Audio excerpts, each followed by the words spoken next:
કારણ કે જેટલું નાનું કટિંગ હે એ વેલું હળી જવાનું વેલું ખાતર બની જવાનું. તાલા કાપવા માટે 4 મોડલ ડાયરેક્ટ ટ્રોલી લોડ કરવી છે તો સીધું અહીંયાથી લોડ થઈ જાય. આમાં ડીઝલ ખપત ઓછી થાય છે એટલે ઓછું ડીઝલ લે છે. તો ઈ કઈ રીતે લે છે? પૂર્વમાં ડબલ વરાઈ જાય તો કઈ તકલીફ નથી આવે. બધાય મશીન તમે જોશો ને એમાં બધાય મશીનમાં ટાયર આપેલા છે. ત્યારે હાથ નાખવા અને હાથ કદાચ નાખો તો અહીંયા તો સ્ટોપ જ થઈ જવાનું છે. 80+80 નો આપણે પીટીઓ આપેલો છે એટલે ટ્રેક્ટર જોડાવેલું હોય તમારે ઉપાડીને બીજે જવું હોય ગમે એવું ચાલુ કાપ નાખી દેવાનું ભાઈ. આની પર જોઈ લે ભૂકો જ કરે.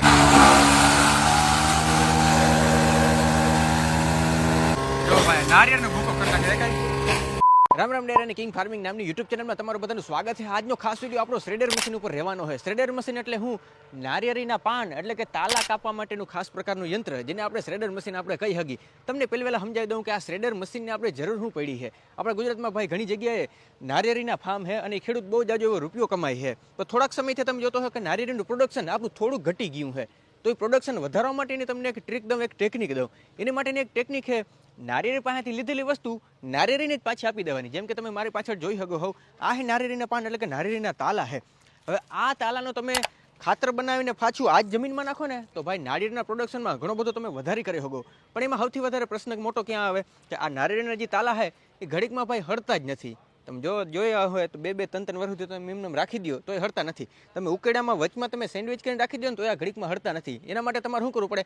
આ નારિયેળીના પાનને તમારે નાના નાના પીસ કરવા પડે. આ નાના નાના પીસ કરવા માટે સ્પેશિયલ ભાઈ શ્રેડર મશીન બનાવ્યા છે. હવે શ્રેડર મશીન માર્કેટમાં ઘણી બધી પ્રકારના છે. શ્રેડર મશીનમાં તમારે ખાસ શું જોવાનું કે શ્રેડર મશીનમાં કટિંગ નાનું થવું જોઈએ. કારણ કે જેટલું નાનું કટિંગ હે એ વેલું હળી જવાનું વેલું ખાતર બની જવાનું છે. જેટલું મોટું કટિંગ હે એટલું ભાઈ તમારું ખાતર બનાવવામાં વાર લાગીએ. એટલે ઓછા સમયમાં ભાઈ તમે વધુ ખાતર બનાવી શકો. એના માટે આપણે ભાઈ શ્રેડર મશીનનો ઉપયોગ કરવાના છે. માર્કેટમાં મેં ઘણી બધી પ્રકારના શ્રેડર મશીન જોયા છે. મોટા પ્રકારના કટિંગ કરે છે, પ્લસમાં ડીઝલ બહુ જાજુ પી જાય છે અને કટિંગમાં ભાઈ બહુ મજા નથી આવતી. એમાં એક્સિડન્ટ થવાના ઘણા બધા ચાન્સીસ છે. તો તમારા માટે ખાસ એક શ્રેડર મશીન બતાવું. એક મશીન નહીં 4 મશીન દેખાડવાનું છે જેની પૂરી જાણકારી દે ભાવિનભાઈ. રામ રામ. રામ રામ. કેમ હે?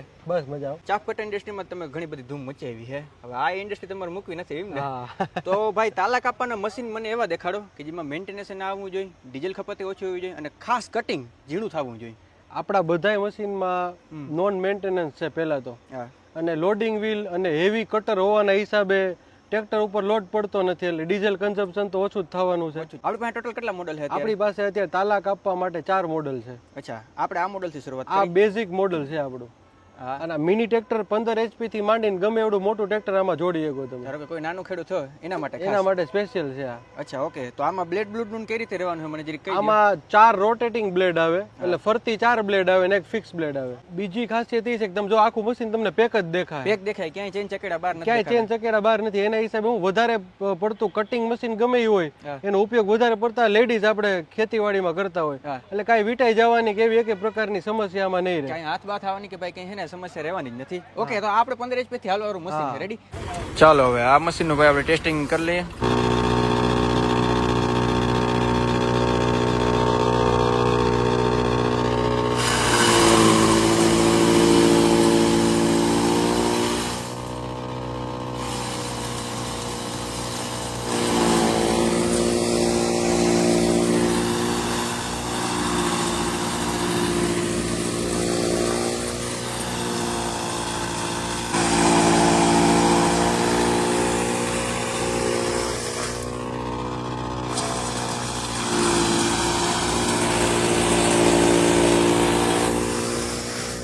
હવે આપણે નેક્સ્ટ મશીન જોઈ. આના કરતા કંઈક મોટું લાગે છે. નેક્સ્ટ મશીન છે આ 15 HP થી લઈને મોટા ટ્રેક્ટર ગમે એટલા સુધી ચાલે. આમાં તમે જોશો કે આમાં છે ને આમાં 2 આઉટપુટ આપેલા છે.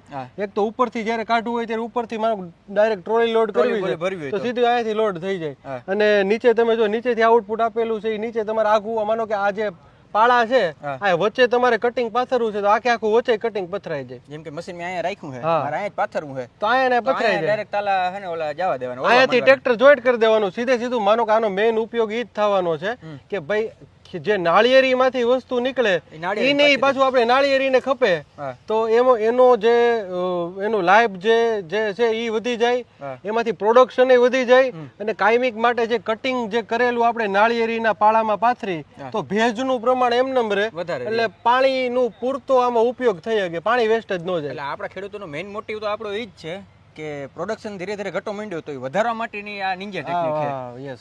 તમે મને આગળ થોડીક વાર પહેલા કીધું હતું કે આમાં ડીઝલ ખપત ઓછી થાય છે એટલે ઓછું ડીઝલ લે છે તો ઈ કઈ રીતે લે છે ઈ મને જરીક ડીઝલ ખપત ઓછી લેવા પાછળનું કારણ છે કે આમાં લોડિંગ વ્હીલ આપેલું છે એટલે એક વખત મશીન ફરી ગયું પછી તો ઓટોમેટિક લોડિંગ એને મળતું જ રહેવાનું છે એટલે ટ્રેક્ટરનું એમાં લોડિંગ ટ્રેક્ટરને પડવાનું નથી એટલે ડીઝલ ઓછું જ જોવાનું છે ને. સરળ ભાષામાં ભાઈ ફિઝિક્સમાં એક તમે સાંભળ્યું છે ઇનર્શિયા એટલે કે જડત્વ.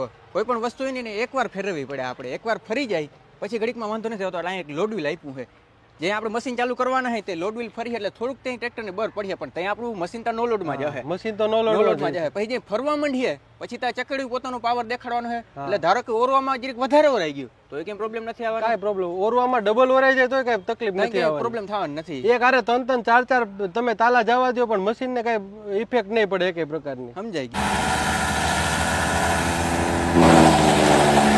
હા ભાઈ, મશીન આપણું મિની ટ્રેક્ટરનું મશીન છે. ઓછામાં ઓછા 15 HP ની જરૂર પડે પણ મોટા ટ્રેક્ટરમાં તમે વાપરી શકો છો. પણ અત્યારે ભાઈ કેપ્ટનનો જે 18 ચાલુ કરીને તમે દેખાડી ઉપલો બ્લોવર આપણે ચાલુ રાખ્યો છે, ઉપરનો બ્લોવર આપણે તમે નીચે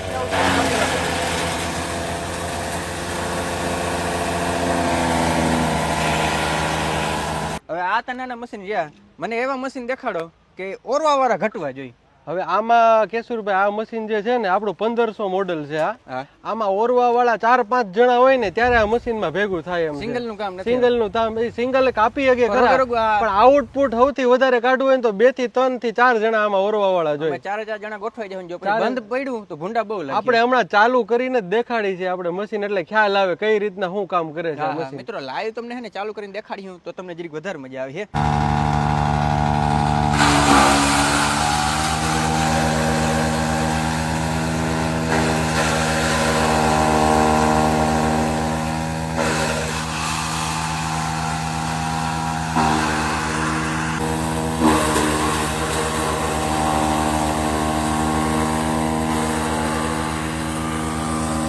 આ 35 HP થી હાલીએ ને મિનિમમ 35 HP નું ટ્રેક્ટર જોઈએ. 35 HP ઉપરનું ગમે એ ટ્રેક્ટર હોય એમ હાલશે. હા બરાબર. પણ 35 HP નું તો હોવું જ જોઈએ. બીજી તમને વસ્તુ એ કહું, તમે જો બધાયમાં આપણે ટાયર આપેલા છે, બધાય મશીન તમે જોશો ને એમાં બધાય મશીનમાં ટાયર આપેલા છે અને લોખંડના ટાયર છે.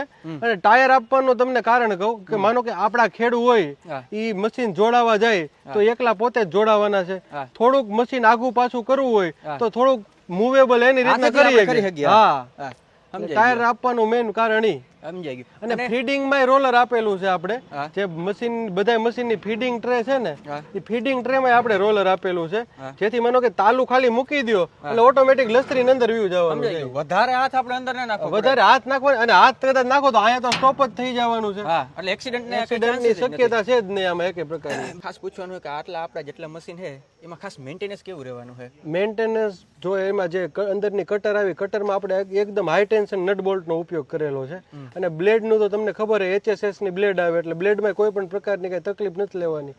પ્લસ મશીનમાં લોડિંગ વ્હીલ આપેલું છે એટલે મશીનને એક પ્રકારનો ટ્રેક્ટરને એક પ્રકારનો લોડ નથી પડવાનો એટલે મેન્ટેનન્સ નામે તો ઝીરો છે આમાં અત્યારે. આપણી જે બ્લેડ છે કાર્બન સ્ટીલની જ છે ને? હા, રોટર વેટરમાં જે બ્લેડનો ઉપયોગ થાય ને ઈ બ્લેડ આપણે ઈ મટીરીયલની બ્લેડ આપણે આમાં વાપરી છે. રોટાવેટર તો તમને બધાને ખબર ને ભાઈ જમીનમાં હાલવાનું છે, પાણકામાં નીમને કાપવાનું છે. આ તો નોર્મલ ભાઈ આપણે તાલા કાપવાનું એટલે આનું આયુષ્ય ઘણું રહેવાનું. હા, બીજું આની અંદર આપણે જે બેરિંગ ને શાફ્ટિંગ વાપરા છે એનું જરાક કહી દો મને. આમાં જે આપણે બેરિંગ વાપરેલા છે બધા મશીનમાં આ કોકોનટ જે નાળિયેરને તાલા કાપવાના 4 મોડલ છે એમાં જે બેરિંગ વાપરેલા છે એ બધા લોખંડના બેરિંગ યુઝ કરેલા છે. જનરલ તમે બીજા બધા મશીનમાં જોવો ને તો CI કાસ્ટિંગના બેરિંગનો ઉપયોગ થઈ ગયો. આપણે આમાં એક પ્રકારના CI કાસ્ટિંગના બેરિંગ વાપરા જ નથી.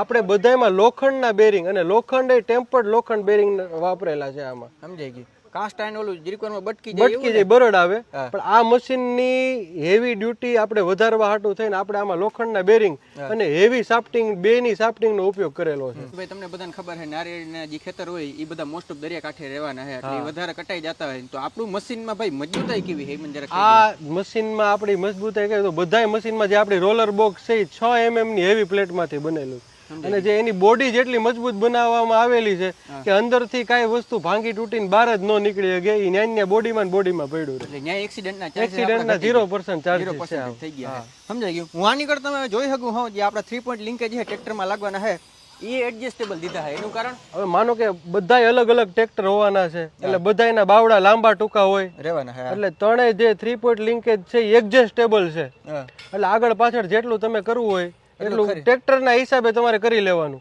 પ્લસ એક બીજી વસ્તુ કહું તો 80+80 નો આપણે પીટીઓ આપેલો છે, એટલે ટ્રેક્ટર જોડાવેલું હોય તમારે ઉપાડીને બીજે જવું હોય તો તમે આમાં જઈ શકો, કારણ કે પીટીઓ એટલો મૂવેબલ થઈ શકે.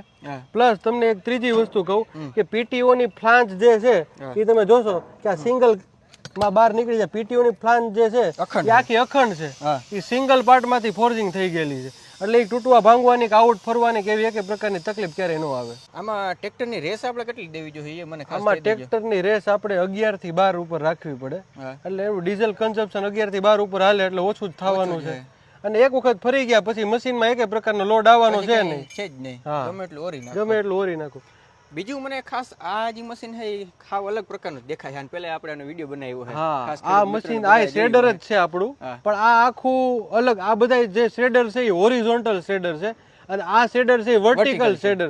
વર્ટિકલ શ્રેડર એટલે કાતર કેમ કાપે, કાતર જેમ કપાય આમાં. આ મશીન એટલું હેવી જ છે, આમાં મિનિમમ 35 HP નું ટ્રેક્ટર જોઈએ. 35 સબ ગમે એટલું ટ્રેક્ટર હાલે, પણ મિનિમમ 35 HP નું ટ્રેક્ટર જોઈએ આમાં. અને આનું આઉટપુટ બહુ જાજુ છે.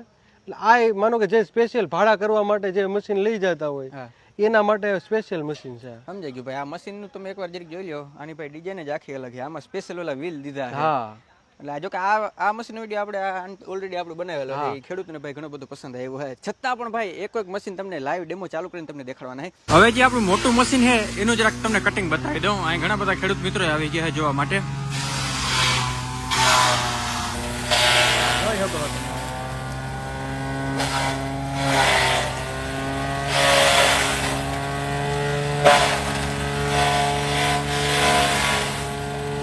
ગમે એવું ચાલુ કાપ નાખી દેવાનું ભાઈ. આની પર જોઈ લો, ભૂકો જ કરી નાખે. આ ઉપરાંત તમે નાળિયેર નાખવું, નાળિયેર ને ભાઈ આવી રીતના કરી નાખે. નાળિયેર, કાચા નાળિયેર ને ભાઈ એમને નાખે.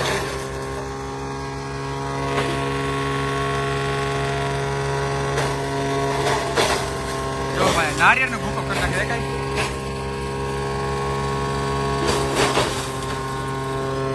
હા ભાઈ, તમે એઝ કઈ રીતે યુઝ કરી શકો? તમે નારિયેળનો ભૂકો છે તમે કોકોપીટ તરીકે ભાઈ નો ઉપયોગ કરી શકો. જોઈ લો, આ કોકોપીટ જ બની ગયો આપણો.